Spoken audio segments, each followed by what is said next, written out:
Hello, guys. It's a good day to talk about the Iranian Revolution, hostage crisis, and Contra affair. If you want more information, check up Office of the Historian. Okay, let's get started. I'm Glennis, and my co-host is Jakayla, and we're the two talkers.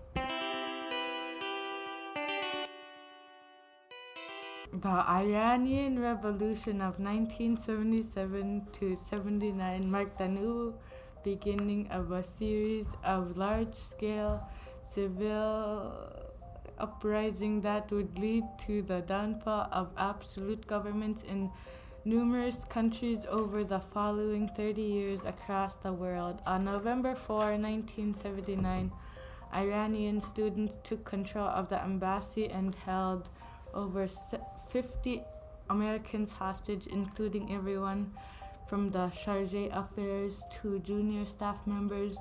Charge Affairs is a subordinate diplomat who substitutes for an absent ambassador or administrator. The scandal was connected to U.S. policy regarding two countries, Iran and Nicaragua, that experienced revolutionary regime changes in 1979. The Iran, after the overthrow of Shah Mohammad Reza Pahlavi's pro-Western authority, Islamic fundamentalists under Ayatollah Ruhollah Khomeini adopted a fiercely anti-U.S. stance.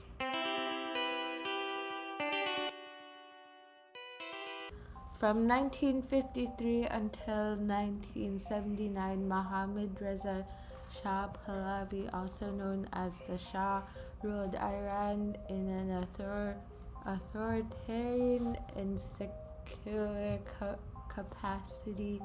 Following his father's forced leaving, the Shah came to power, and his connections with the United States grew stronger over time.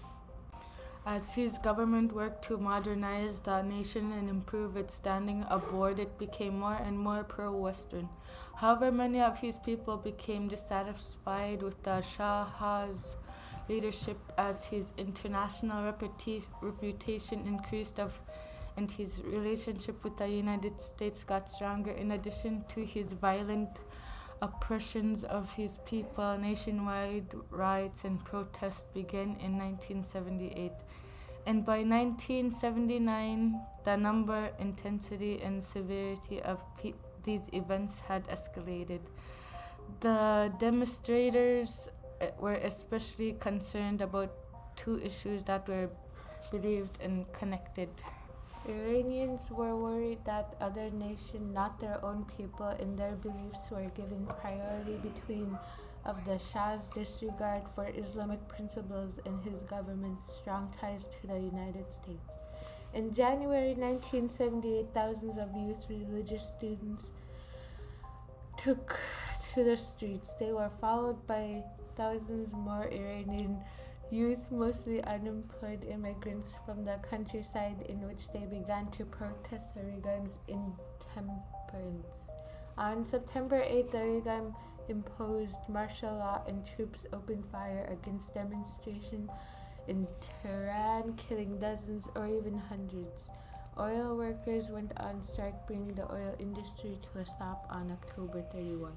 The Iranian Revolution left a broad and complex legacy in Washington. The events of 1978 to 79 and the political system that it employed have placed Iran straightforwardly at the heart of U.S. security challenges for the past 40 years. The revolution set down the world's first modern Muslim theocracy, and the violence erupted in its wake.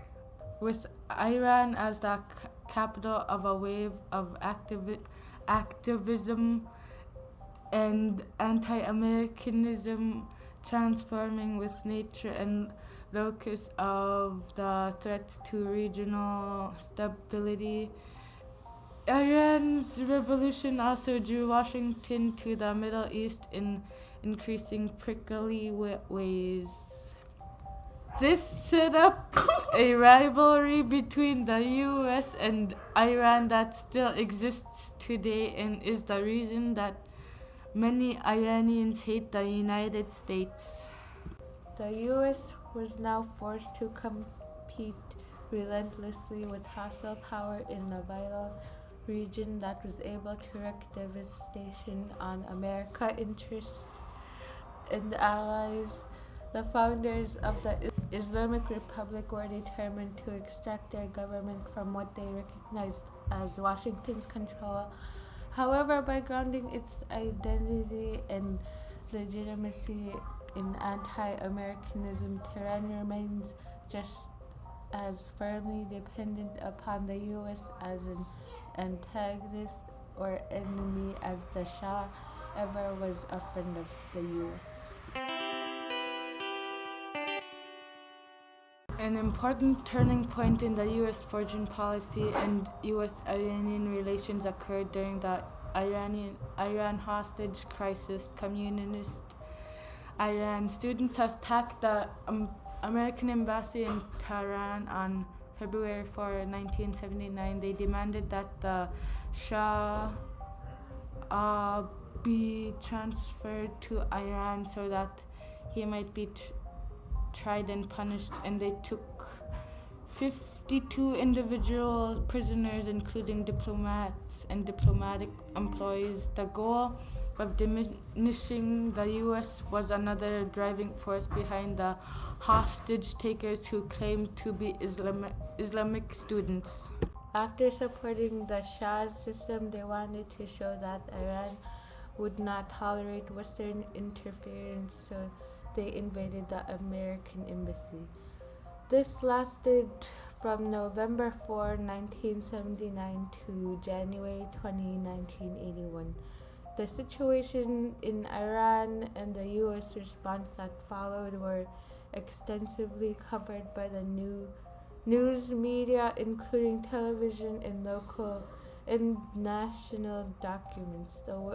The worldwide struggle was very personal to many Americans who watched the news for the 444 days, sympathizing with the captives and developing a sense of national unity with them.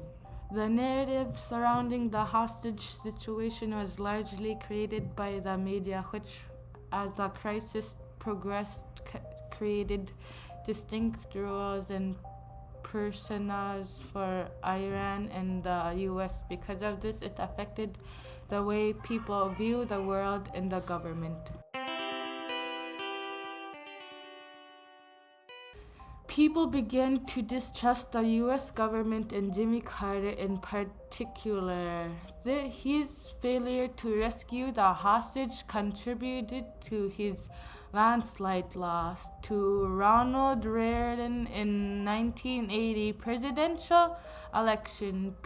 Regular people also began to see Iran as an enemy like Iranians saw Americans. During the Iran-Iraq War in 1985, Iran secretly sought to purchase weapons from the United States. Despite the arms embargo against Iran, McFarland sought Reagan's approval. According to McFarland, selling arms would not just enhance U.S.-Iran relations, it could also foster better ties with Lebanon and augment U.S. influence in the troubled Middle East. In November 1986, Reagan appeared on television and strongly rejected the occurrence of any such operation. A week later, he withdrew his statement and maintained that the arms trade had not involved a weapons for hostage arrangement. The 1980s Contra affair originated from the foreign policies of Reagan administration regarding two countries that appeared to unrelate, Nicaragua and Iran.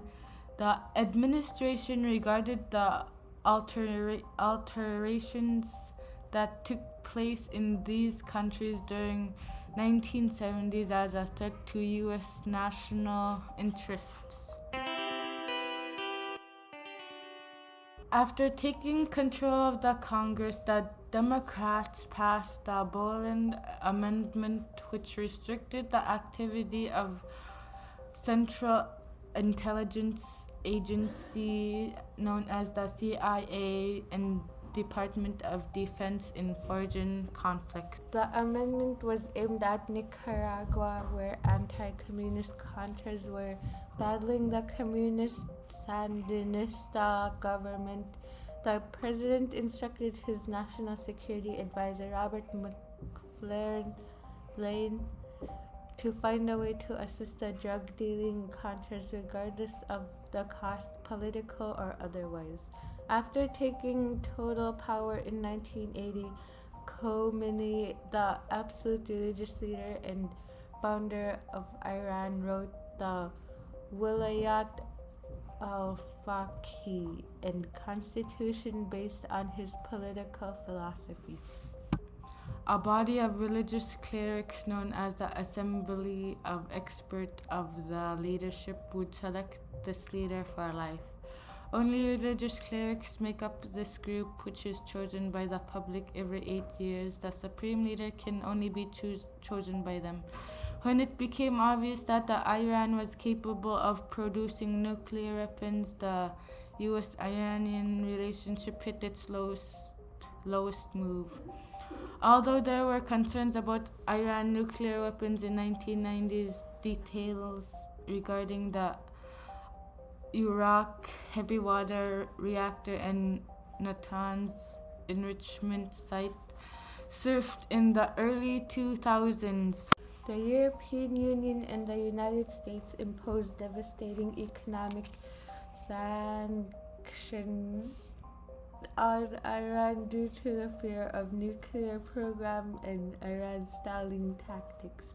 The Iranian economy has been severely strained as a result.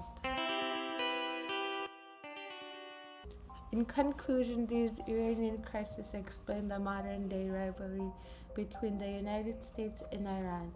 The Iranian Revolution of 1977-79 was the first in a series of mass popular civil insurrections which would result in the overthrow of authoritarian regimes. The Iranian held the American diplomats hostage for 444 days, while the courage of American hostages in Tehran and of their families at home reflected the best tradition of their Department of State. The Iran hostage crisis undermined Carter's conduct of foreign policy. The Iran Contra affair was a 1980s U.S. political scandal in which the National Security Council became involved in secret weapons transactions and other activities. When this was exposed, it undermined U.S. positions aboard with other nations and the trust the American people had in the government.